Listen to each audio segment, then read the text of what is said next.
What's going on, everybody? It's Game Unboxing Reviews here, and welcome back to another LEGO Star Wars The Skywalker Saga news update. So, in today's video, I'm going to be breaking down the new Building the Galaxy trailer. So, without further ado, let's get to it. Alright, so first up we see Mace Windu in the Federal District with a new playable character, the Coruscant Guard, and behind them is a gold and grey building, which I think could be the Senate apartment complex, where Padme's apartment is located in the films. So it'll be interesting to see if the player can actually go inside the complex and explore her apartment's interior. Next we see Jar Jar Binks hysterically running through the Gungan city, which we get a much better look at in this new screenshot, where we can spot two Kadu that both players will hopefully be able to ride. Here we have a cutscene from episode 7, which shows the inside of Dooquoi's resistance base, where we can see R2-D2 revealing the incomplete map to Luke, to BB-8, Rey, C-3PO, Poe, Chewbacca, and Leia. Up next we see a shot of Rey on Jakku driving none other than Kanan Jarrus' speeder bike from Star Wars Rebels, which we actually got a glimpse of in one of the previous trailers. Here we see Queen Amidala exploring the city of Theed on Naboo with another new playable character, Rick Oley, a starship pilot from episode 1. And Theed has also received a new screenshot which shows Obi-Wan, Qui-Gon, and Jar Jar standing next to the Tri-Bubble Bongo. Next up we see Rey in episode 9's Pasaana chase mission, which was seen in a previous trailer, but this shot shows her being pursued by a First Order TIE fighter, which is interesting because that ship doesn't appear in this scene in the movie, so it's cool to see TT Games expanding on the chase. Here we see Finn exploring Pasaana, where we can spot multiple NPCs of the Aki-Aki species, and even a hidden Oki-Poki creature. We also later see this shot in the trailer of Poe running around Pasaana, which gives us a great idea of the size of this amazing area. Now this next shot of Luke's Rebel pilot variant isn't very revealing, but it does give us a great look at Yavin 4's strategy center inside the Great Temple. Here we see Lando Calrissian exploring Cloud City with another new playable character, the Ugnaught who froze Han Solo in Carbonite in episode 5. And there's not much to say about this next shot, but it does give us our first look at Rose Tico's episode 9 variant. Here we see Rey on Ahch-To, and if you pause the trailer before the end of this clip, you'll notice some golden light coming from this entrance, which I think will lead to an explorable interior of Luke's hut. And we also have a new screenshot of Rey and a Porg on the island. Up next we see Anakin and some dancing NPCs inside the Outlander Club. So it appears the glowing door that I pointed out in the Uskru district in the previous trailer will lead to the club's interior after all, which is very exciting because this was one of the areas that I was hoping to see in the game. Here we see the Millennium Falcon landing on Kashyyyk, where we can spot two AT-RTs, which each player will be able to drive, as demonstrated by Yoda here. So it's cool to know that these walkers will just be sitting here waiting for you and your co-op partner. Next we see Dio rolling into action on Takodana, where we can spot the Outrider, which appeared in episode 4's special edition, but is most famous for being the ship that belonged to Dash Rendar in Legends continuity. So while Rendar doesn't appear in the character roster, it's still awesome to see that his ship made the cut for fans of the expanded universe. Here we get confirmation that Greedo is playable, as we see him driving a speeder bike through Tatooine, and we also get a great first look at Princess Leia's iconic bush disguise from episode 6. Up next we see Han Solo exploring Hoth's Echo Base with a new playable character, General Rieekan, from episode 5, and we can also spot a Stormtrooper helmet on top of a mouse droid, which can also be seen in other moments in this trailer. So it'll be interesting to see if these unique mouse droids are just NPCs or something more. Now here we see Chewbacca on what looks to be Starkiller Base, judging by the First Order themed pipes and structures. You'll also notice that Chewie is carrying his explosives bag from episode 7, so this could be a glimpse at a story mission. Next we see another shot of Kashyyyk, this time showing the Wookiee General Tarful and another new playable character, the 41st Ranger Platoon Clone Specialist. Next up we see Luke and R2-D2 on Dagobah, where we can spot what looks to be a bog wing flying around in the background, and we can also see some golden light coming from Yoda's hut, which is confirmed to be an explorable interior in this game. Here we see another shot of Lando in Cloud City, which confirms that Lobot from episode 5 will be playable,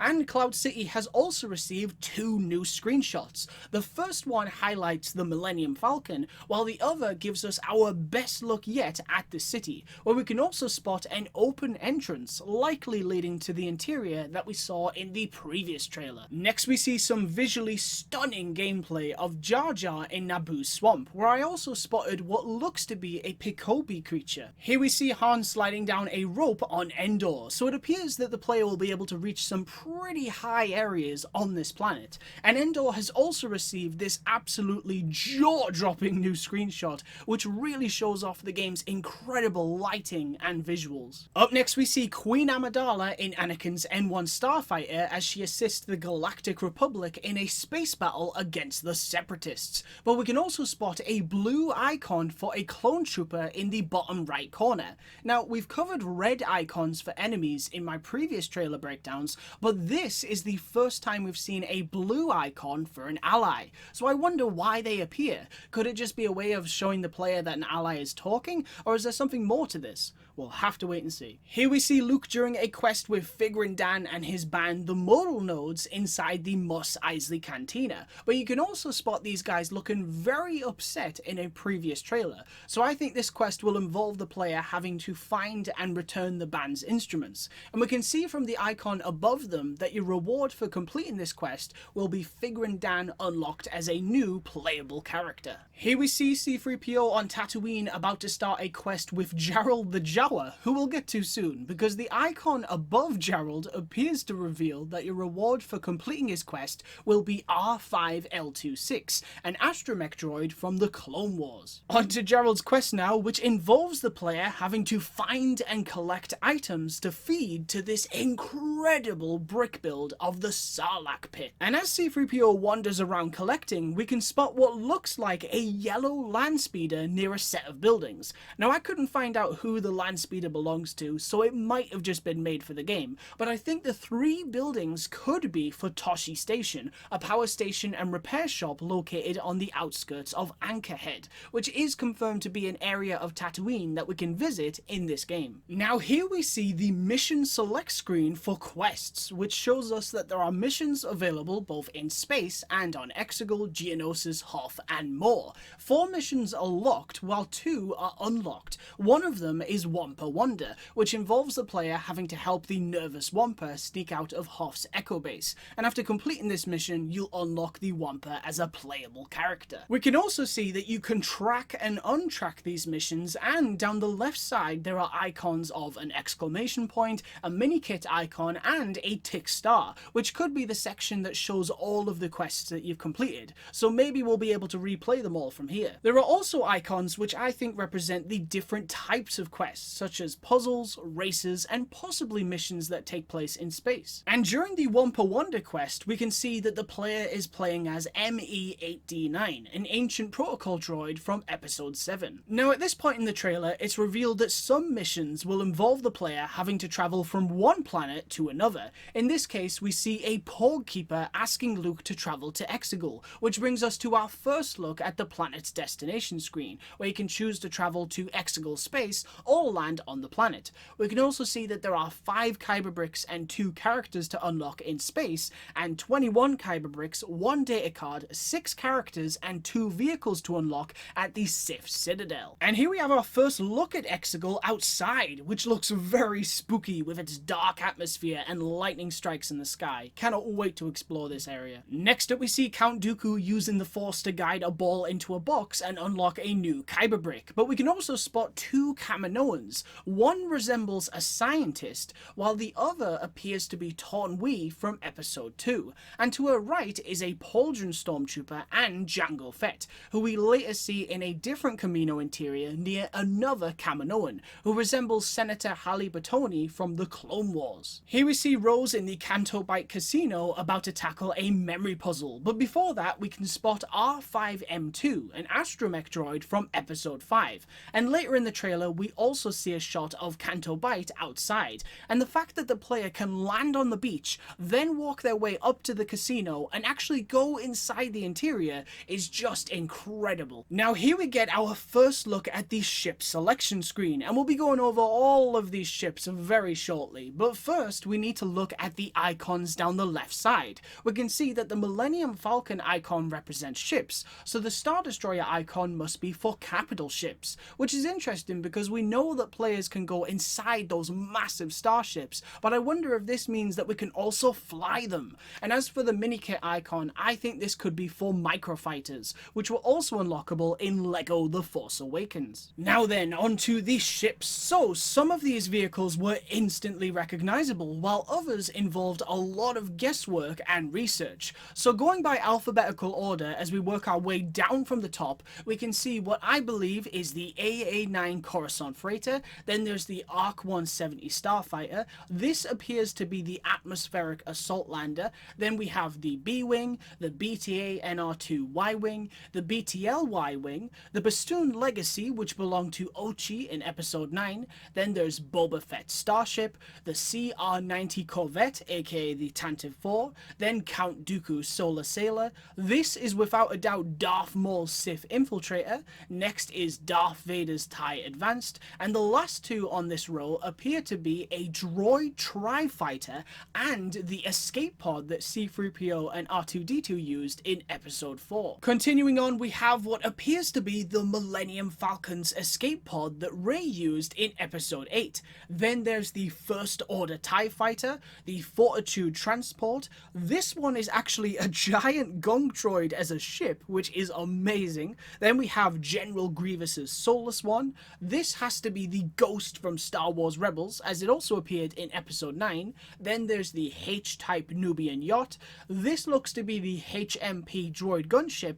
And finally, we have IG-88's very own starship, the IG-2000. Moving on, we're now going to be looking at all of the newly revealed and locked characters. So, starting with the quick select row, we can see Finn, Poe Dameron, Princess Leia, Luke Skywalker, R4-P17, C-3PO, Zori Bliss, and Rey's dark side vision. Next, we'll work our way down each row of the roster in alphabetical order. So first up, I believe we have Rebel Friend, a non-canon yet beloved character from the original games. Then this looks to be Ree-Yees. Next are Scavenger Rey, Jedi Rey, and again Rey's dark side vision, and Rick Oley.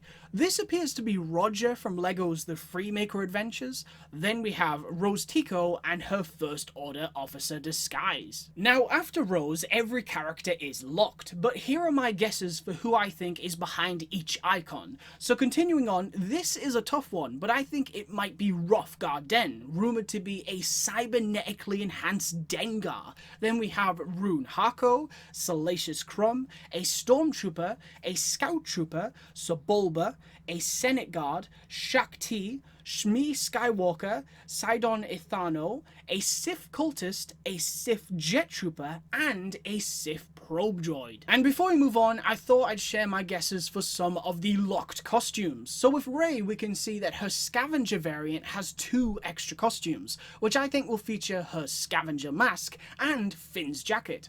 As for her lightsaber-wielding Jedi variant, I would assume that in addition to the training costume, her Scavenger, Ahch-To, Jedi, and Skywalker variant could also be playable. And Rose Tico has 2 unlockable costumes, one of which we know will be her Episode 9 look, while the other might be her Resistance poncho. But her First Order disguise also has 1 extra costume, which could be as simple as a variant without a hat. And just to add to this game's already stacked roster of playable characters, this trailer also revealed new character art for Karib Dis, Aftab Akbar, and Mama the Hutt from the Clone Wars, who we also get a glimpse of during gameplay. Here we get confirmation that Zam Wesell is playable, as we see her collecting a Kyber brick in the Uskru district. And finally, the last thing that I wanted to point out is this timed minigame that Leia is playing, because it actually features the same pieces from the Action Battle Echo Base Defense LEGO set.